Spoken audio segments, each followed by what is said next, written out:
Giovanni, we heard the news yesterday regarding Alfredo Morelos. How big a blow is that, and what implications does it have on the rest of the season? Well, it's of course it's a big blow because he's he's our striker. We don't have him anymore for this season. So it's disappointed. We are, but we know what the problem is, how long he's out, and we have to move on, and that's the only thing we have to do now. Let's go to Ian Abrahams from TalkSport, please. Hi Giovanni, how are you? Good morning, I'm fine, thank you. This is a tie, obviously, which gives you a fantastic chance to get into the semi-finals, avoiding some of the big hitters like, obviously, West Ham and Lyon and Frankfurt and Barcelona. How much are you emphasising to your players the opportunity that they have ahead of tomorrow and next week at Ibrox? Well, it's a big opportunity. I mean, it's not often you play a quarterfinal in Europe and you have the chance to reach the semi-finals. It's not for many players, so it's we have to work hard and get the performances in tomorrow, but also next week to overcome Braga because. I think people were saying it's the best draw we could have a couple of weeks ago, but I think it's a very good team, very strong. They won against Benfica the last weekend, so it's a team who was difficult to overcome. So we have a big challenge ahead of us, but we relish the chance to go into the semi-finals. So we. Have to go out and perform well to get into the semi-finals after next week. Derek Clark, please. Good morning, Gio. No one leads the line quite like Alfredo. Are we likely to see a possible change in shape in terms of from here on in till the end of the season? We prepare this game, how we prepare every game to see the opponent, their strengths, their weaknesses, and then, see which players we can use. And obviously we don't have Morelos, we don't have Haji, we don't have Lowry, he's also not available. So we just, pick a game plan and try to execute it as good as possible. Andrew McLeod, please. Hi Giovanni. Morelos has obviously been very influential for the last few years for Rangers, especially in big games. With so many big games coming up, do you feel you've got personnel available to you to cope without him? Well, I believe so. I mean, I think we have. It's of course, as I said before, we're disappointed about the loss of Morelos, but out of the 5 questions, 4 questions is included Morelos. So that means, he's a very important player, but the reality is he's not there, and we have to prepare this game without him, and that's what we've done the last days, and that's what we are focusing on for tomorrow as well.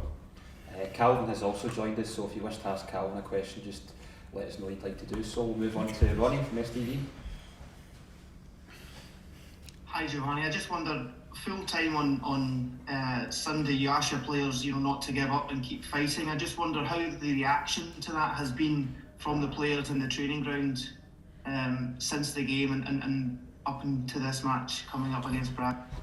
Well, I mean, first, of course, there's this disappointment. That's obviously, and you have to switch immediately to focus on the game that's ahead, and that's Braga, and that's what the player has done. That's what we all have done, and it's the only thing we can do and we have to do. So the game has passed now, and we're looking ahead to the game against Braga.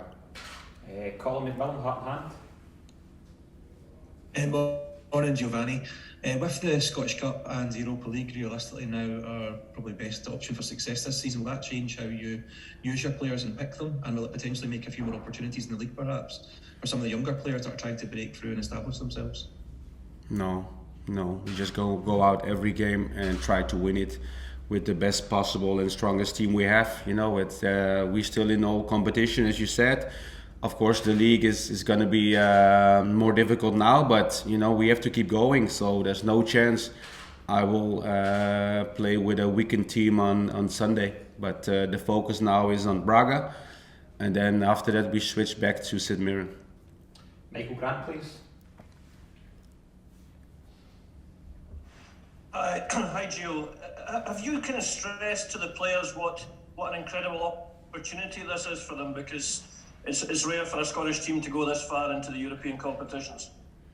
Yeah, of course. I mean, it's you know, I think the last years the team performed really well in Europe, also with Steven. You know, reaching you know, be involved in Europe after the winter break, which is, you know, also very good. Now we are one stage further, and we try to get into the semi-finals, and so it's not very often we are as a Scottish team to reach the semi-final in Europe. So that means you know, we are performing well in Europe, and that's what we want to continue, and to overcome Braga as well, which is going to be really difficult. But you know, to reach the semi-final, it's you know, there's all to play for, and we go out tomorrow and next week to win this tie. Chris Jack, please. I mean, Gio, this tie could be worth several £1 million in terms of prize money and gate money. How important could that be to you come the summer in terms of the work that you want to do on this squad? Well, it's gonna, you know, it's, you know, when you win against Braga and you overcome the tie, there are so many positives out of the win. Of course, you know, the semi-final spot. You know, also financial is good for the club, which will eventually help all of us. So, but in the end, you know, for me and for the players to focus on is our you know, our matches and the 2 games against Braga, and try to win the tie. Mark Wilson, please. Hi, Gio. We spoke a lot after the last round against Red Star Belgrade about the character of the players and the way they came through that test in Belgrade. Is that a quality we're obviously going to need to see again in terms of them being able to park what happened on Sunday, to move on from it and to deal with this challenge now? Yeah, because it's, you know, it's Europe. It's very difficult, as we've seen against well, all the games we played so far. Also against Dortmund and Red Star, you know, you have to be there in every department you need on the pitch. You know, tactical awareness, your physical awareness, you know, your way of playing, attacking, defending. It's you have to have the complete. You have to be complete on Thursday to get a good result. So we've managed to do that so far. And now it's just you know, the opportunity to do it again and to win against a strong opponent. Jordan Campbell, please. Hi, Gio. You're obviously still fighting on 3 different fronts this season. How much pressure do you feel under to deliver at least 1 trophy this season? And was that something that was discussed as a requirement with the board when you took over in November? Well, I mean, they don't have to explain the pressure in being manager of Rangers. You know, I've been here as a player. I had the pressure when I was manager at Feyenoord. So the pressure is always there, and you know, of course, you need to perform. I want to perform well with my team.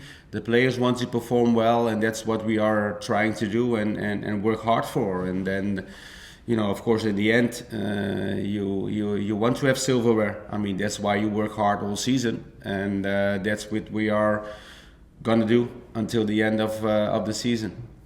Robert Grieve, please. Morning, Gio. Forgive me to ask more about Alfredo. I'm just wondering, is the injury he's got, is it a kind of fresh injury, or is it something that he was carrying, or something you were having to manage over the last few weeks and months? Because he did seem to have some kind of issue with it. Well, I mean, we've discussed Morelos now for a long time. I don't want to discuss more about Morelos, although I'm very, you know, disappointed with his loss. But, you know, if you don't mind, I want to focus on the Braga game tomorrow. Okay, we'll take a couple of questions from Portuguese media. Andre Monteiro, please. Hi, good morning. Good morning. Mr. Giovanni, in your analysis to Braga team, which were the team features and the players that stand out the most for you?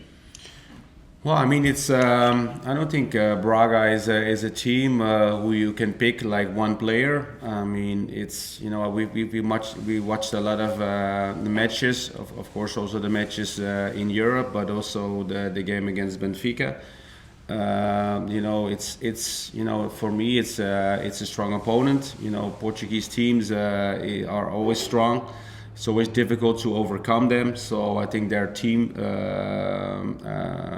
spirit is very good. They're very good in attacking, very quick with quick wingers. In transition moments they can punish you really, really quick. And defensively, we know Portuguese teams defensively are also really good organized, and they don't give a lot of chances away. So. For them to overcome Monaco and Sheriff in the last rounds is a very good performance, and we need to do we need to be at our best to overcome Braga. Guilherme Soares, please.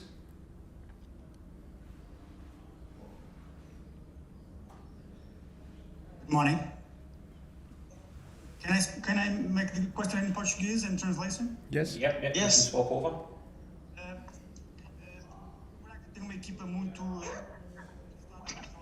Braga is a quite young team. They have many academy graduates. Do you believe the lack of experience can be an advantage for Rangers? What do you think about Braga Rangers 2 years ago and now? Do you believe the teams are better? There are similarities compared to 2 seasons ago between Braga and Rangers? Well, I know the Rangers played Braga a couple of years ago. It's different teams. I cannot compare those games. And I think although Braga has inexperienced players, they perform really well. It's not about experience; it's about your performances. So you don't win against Monaco and Sheriff with an inexperienced team. You win against them with a well-organized team, a strong team, a good collective, and I think Braga has all of that.